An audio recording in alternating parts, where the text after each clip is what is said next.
So China is actively promoting the yuan in Africa, hoping to reduce and perhaps replace the dependence on the US dollar in trade and finance.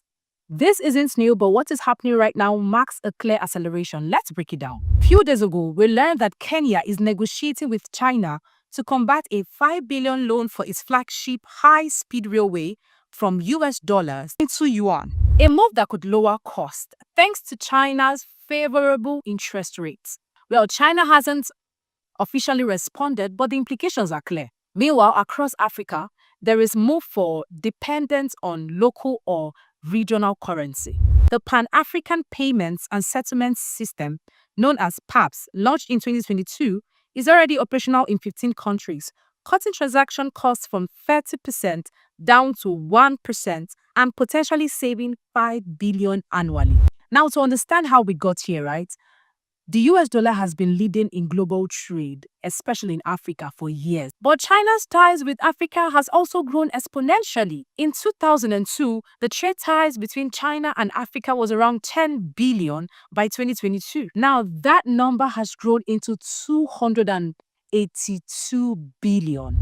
And part of China's strategy has been to promote yuan's use, issuing panda bonds denominated in yuan. Zambia, Egypt, Kenya, and others have doubled, and other African countries are actually thinking of a currency swap between China and their country, the African countries. Now, let's check this out. At the heart of the yuan push is infrastructure, specifically payments infrastructure.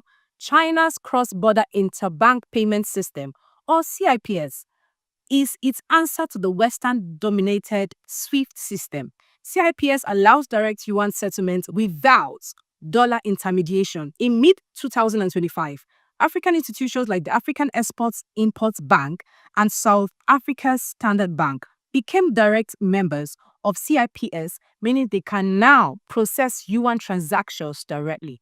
Now, other countries like Egypt, Nigeria, Angola, and South Africa now have agreements enabling yuan settlement, currency swaps, and even electronic payment links like Union Pay, anchoring China's financial influence in Africa.